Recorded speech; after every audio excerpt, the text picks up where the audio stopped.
Now guys, we are here in Nairobi town. Yeah. That's Nairobi city. Keep We are here recording, with my friend Use Harry. your file and use his sound. Okay. Yeah, Harry so from Nigeria. Yeah, and also we are here with the Guru Visual.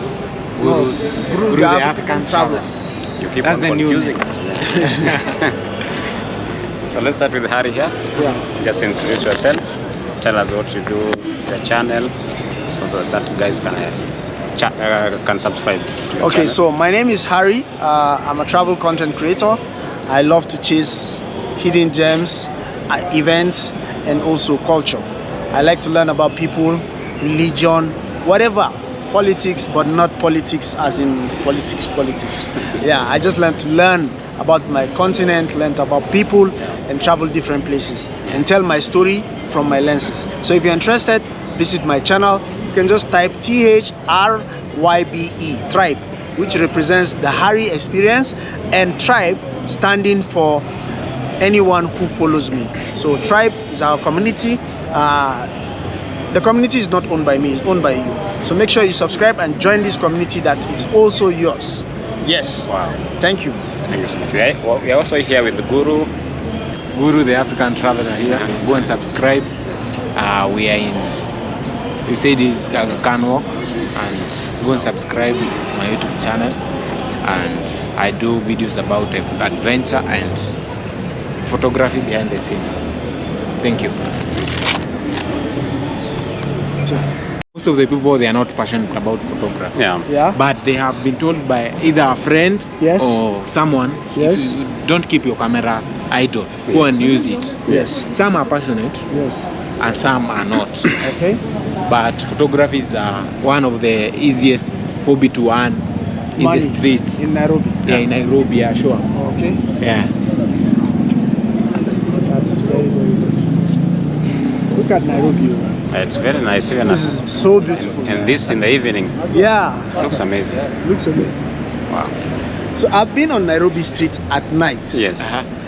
Sometimes around 2 a.m., 3 a.m. Do you think I was risking it, or it's just a normal thing? Nairobi, No. Nairobi, people, Nairobi, you are don't safe. sleep. You are People, safe. they don't sleep. You are safe throughout. In Nairobi, people, they don't sleep. Nairobi, you are safe.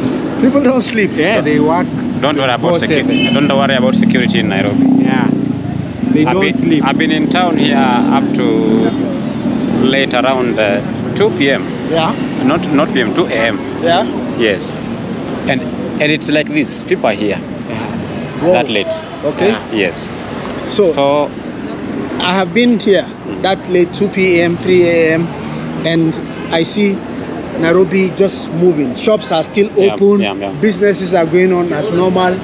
Nobody is worried about timing. Yes. Buses are still plying. To all locations, you can still get the bus by Everything is active. that kind of time. Yeah. Whoa, that's massive. So look at the streets now. Yeah. Will you say Nairobi is the cleanest city? Generally, I've heard of from many content creators. Yes. They are saying it's Rwanda. Though I've never been to Rwanda. Rwanda is the cleanest. Yeah. In East Africa. Though I've never been to Rwanda. Yes. But since I've been only in Nairobi, As far as Nairobi. Nairobi. Yes. You can say it's Nairobi. Yes. Okay. Yeah. In Nairobi here, So let's change. I thought. End and start again.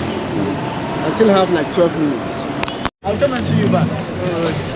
So, Hello guys, we are here with those are some my of the friends. things We that are we in find town. here in Kenya. That are So ordinarily today, not this is everywhere. just the chatting Surprises around the everywhere. town. Road We're just network, moving like I around the said, town here. We are the here with matatu buses, Guru which are Visual. something else. And also my friend music Harry on the from go, Nigeria. artwork on the go. Their employment stay on the tuned, go. guys. To 4 different countries right now here in Nairobi, in Kenya, and the road network is something else. I don't know why Kenyans are complaining, as a matter of fact, but we all have a reason to complain feel the way that they feel. But for sure, I'll tell you, Kenya is an amazing place. For me, I'm proud to be African since the day I stepped here. Yeah. With cultural shocks. Hey, Cultural. cultural shocks. Yeah. You Kenyans, you have so many cultural shocks. For example, I am 18. I can decide to leave my home and say I'm now an adult. Yeah. How can you be 18 and you just leave your home because you think now you're an adult? You know, how are you an adult? Because you're just 18. You're not In my country, you are still under your parents until the day you can afford to buy yourself clothes and food. Yeah. You know, we have people who are 18, 19, 34, even 40, who still live in their parents' homes in Nigeria. And yes, most especially when you are a lady and you decide to leave your parents' home as early as 18, 19, leave your home. I'm telling you, if you're not lucky, you might not be able to get married. That's if 40 you're still at home. If you're not married as a lady, it's better stay in your father's house. Because when you move outside, people see you like wayward, people see you like someone who's already exposed to the world. Some people think you're already doing prostitution. Since you can live on your own, how are you able to sustain yourself? They see like you do things that are not, you know, except if you're working. And it means that you're working and you're really working outside of a station, close to your parents' home. Then you can now go and stay there, and then for sure you can leave. You can go and stay there, and then you can live on your own. But aside that, or you're on campus, and even if you're on campus, you can only be on campus during the times of studies. Exactly when school closes, you go back to your parents' home. As long as you don't go back to your parents' home, you start living on your own, just count yourself that anything can happen. People might see you like a wayward person. That's one of the culture shocks. Number two, in Kenya, unlike in my country, when I wake up in my house, the first thing I do is I check, like I don't have to go and knock on my neighbor and ask him if they're awake. But as soon as I see my neighbor, I greet him, good morning, how are you doing? In Kenya, you wake up, nobody cares. Even you're saying hello to people, they're looking at where is this one from. Everyone is minding his business.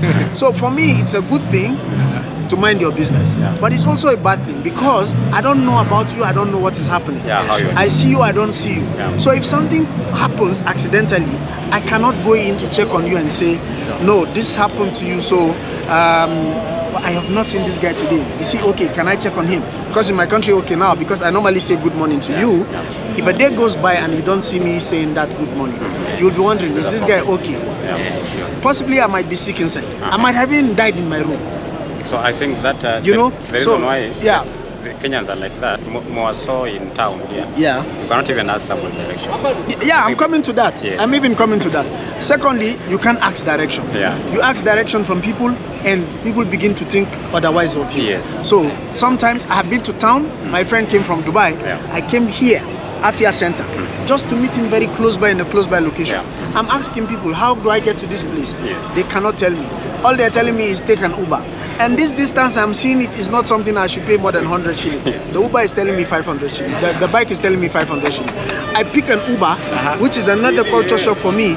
I've never seen where you book an Uber and it's 200 shillings. And then when the Uber guy comes to you, he's negotiating again the price. I've never seen it anywhere. Yes, he's trying, the price on the system is telling you this, but he is telling you a different price, which is something I have never seen. Yes, so that's another culture shock for me. Hey, there are so many. Where do I start or where do I end? Where do I end? There are many. How did you navigate the language barrier? The language barrier, I think Kenya is one of the easiest places you will visit in the world. For the fact that they speak Swahili doesn't mean for the fact that they speak Swahili doesn't mean that they don't speak other languages, most especially English. They might not be so comfortable speaking English with you. Most times when they even hear that you don't understand Swahili, they are a little bit scared. But overall, I think Kenya is one of the most educated African countries that I have visited. Even though it's the first country I visited, I'm proud to say that it's one of the most educated countries that I think, because almost everybody speaks a bit of English, understandable English. Do you encounter any expression or unique? Hey, there's one. Word or... No, I know Mapangale. Hey, Mapangale. They're always doing that one. The Mapangale is a word they always say, and it's a dance. That I know. And then the second one is when they make one sound, like they're mad when they're angry. They do. I don't know what does that really mean. They click. Clicking. Yes. What does it mean? They are frustrated. Maybe they are frustrated. And they cannot express their. They can't express their anger. But that is very dangerous, man. When I see Yeah. Some people who are close to me and they do that. Yeah. I just like I try to imagine what they're thinking in their mind. Like if they have the opportunity to express themselves, what they were about to do. So I feel very bad when I not really bad for myself, but generally I just feel like there's something deep more than what I'm seeing to them that they're thinking of. So I feel very bad about it when I see it. Any bad experience you've ever experienced in Kenya? Bad experience. No. Yes, exploitation, yes. Number one, Safaricom has exploited me. I load credit on my phone and then the next minute, once it's 12:30 a.m., the money disappears. It happened to me not once, not twice, not three. Wait, no. Now, I went to Safaricom myself to check that, and I even have a clip of it to back it up. And I told them, this happened to my SIM. And they told me I have a subscription. I never subscribed for any service outside of me paying. And it's a new SIM card. I have used the SIM card not in one country and the phone not in one country. I've never had that issue, only in Kenya. Now they told me maybe my data is open. I'm not limited. No, wait. Yes. So what I told them, I said, I have used the SIM card in other places. I never have to lock my data or change any settings. But they said, I have something. So I told them, let them check the phone and tell me what I have. So they asked for my phone. They took it. They stopped that thing from happening from my phone. But now my problem was, I asked them, what is that thing you said is taking my credit? And they cannot tell me. They said they don't know. So what did you remove? They say they don't know, which means they know of it and they're actually taking money from a lot of Kenyans, millions of Kenyans, ignorantly. And I really frown at that, because for me, I went to report. There are people who have not gone to report and have decided not to even load their phones with credit because they know if they do it, they might lose their money, which is very, very bad. I think they need to be very transparent about what the issue is. If you're interested in that service, you subscribe for it. If you're not interested, please, when you buy your SIM card, they should inform you. If you don't do this on your phone, this will happen to you. At least a disclaimer to make people understand that. That's one of the baddest things that has happened to me. Second one is when I bought a bus and then I decide to ask the conductor how much is it. Even if it's 30 bob, that's a mistake. Then he'll tell me 80 bob. And I'm like, but everybody's paying 30 bob. Like, for me, I know I normally pay 50 bob. But just because I just don't want to just pay and then I be at the edge, I just want to say, okay, let me confirm before I make the payment. Then they give me a higher price. That's the second experience. The third one is the one of Bolts, which I told you. I took a Bolts ride, and eventually he was trying to haggle the price for me when on the Bolt system is a different price. Those are the three bad things that I think I've had. Aside that, Kenyans are the most wonderful people I can say I've met. Okay, on travel and experiences, which place would you recommend anyone to travel? Within Kenya? In Kenya. Which place would you recommend anyone? So far, I have been only to Nyandarua. I've been to Nyandarua. I stay somewhere around Kiambu, Nairobi, and of course, I have been to Naivasha for the World Rally Championship. Since I'm here as a traveler, those are the places that I have visited. But of course, Nairobi is packed full of hidden gems. You know, from the safari within the city, that is the animal national park and the animal orphanage, which is the only country in the world that you find a safari in the midst of the city. In the middle of the city. Yes, to the largest trail. That is a nature trail in the whole world, within a city, also in Karura Forest, to also having another nature trail that has caves and history, also that is the Olulua Nature Forest, which is also within Nairobi city. But I've seen a lot of waterfalls also in other counties on social media. I haven't yet visited them. And then the Great Rift Valley. That's another amazing, breathtaking, masterpiece that I think I haven't stopped there. I only passed and saw it, took videos of it. I saw it from the top, but I want to go there, stop there, and even hike that place, like go down the slope and then maybe come back, experience it and see how life is on that side. And then the Lake Naivasha, I've seen it also from a distance, even though the rally was held close to it, but I didn't go close to it. It's amazing. So there are so many things.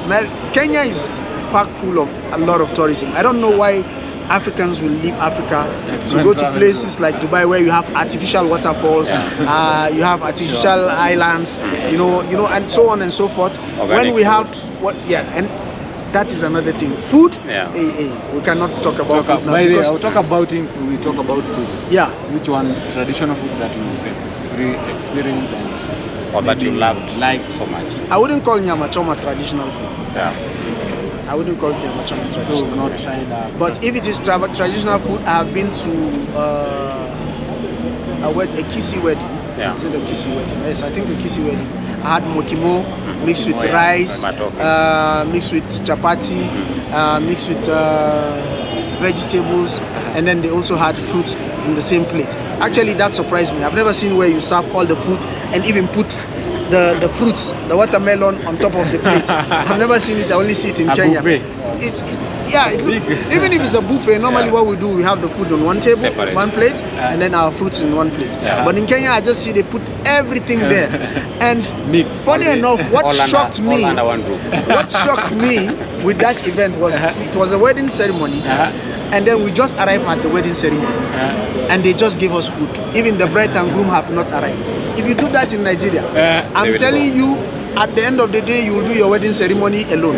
Because they are finished eating, they will go. But funny enough, Kenyans are very obedient people. I think they are the most patient people I have seen also. Kenyans are very patient.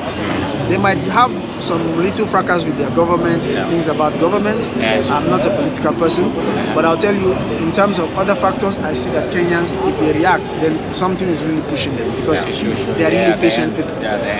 Because in my country, you cannot tell me that I'll travel in the morning, 50 fields, 50, not 50 fields, 50 shillings. Then in the afternoon, I'll 80. Come to take you, tell me 80 or 100.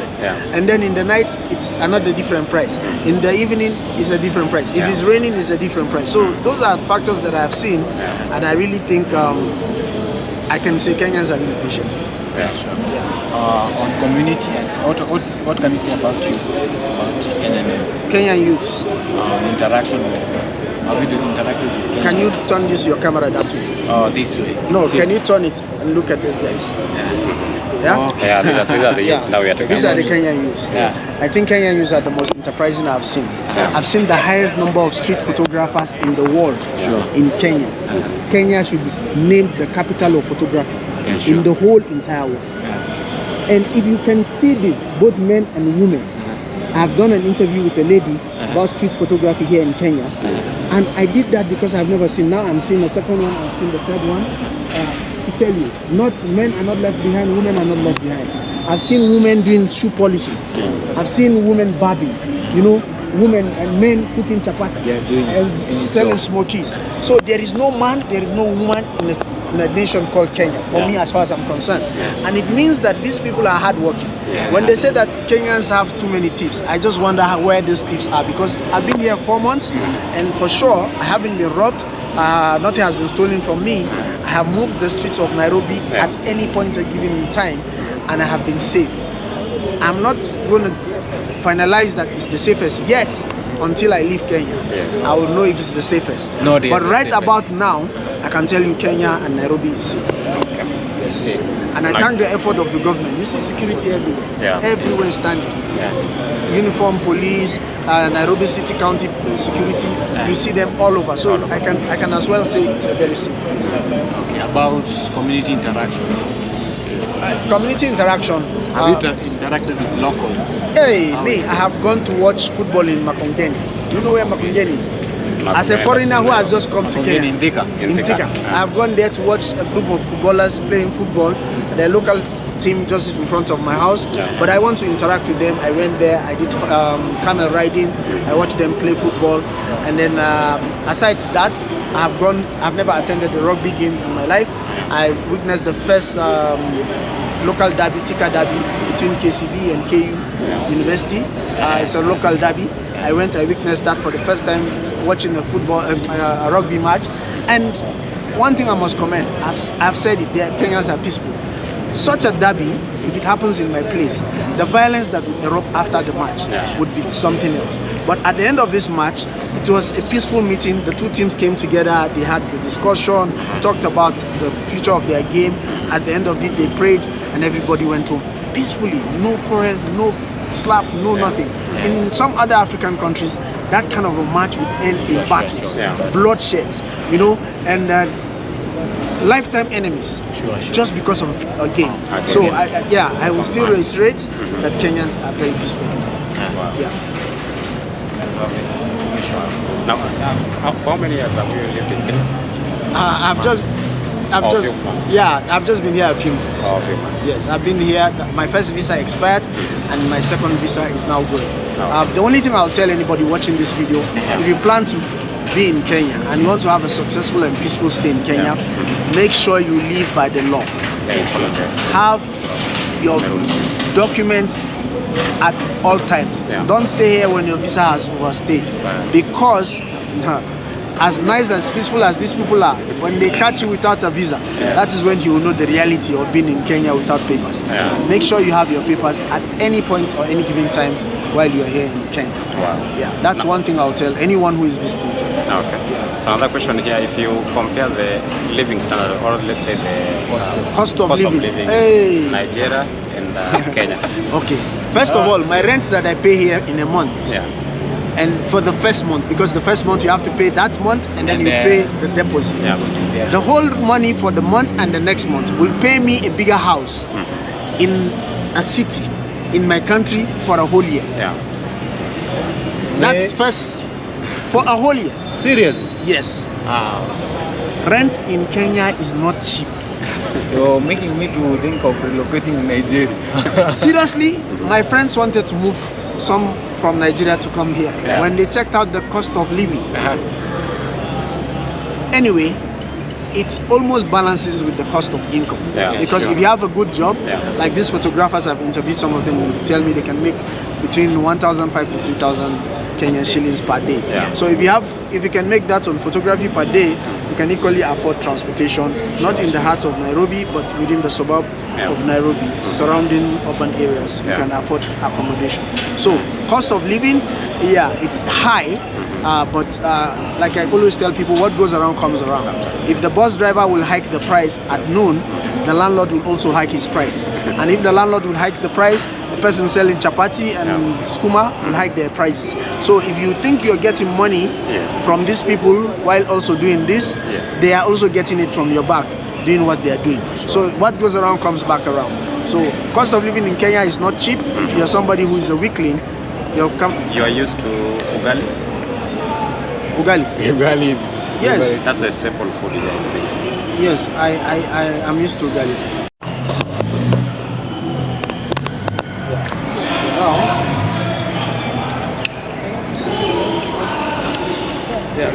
You can use this as B-rolls. You can get some from B-rolls.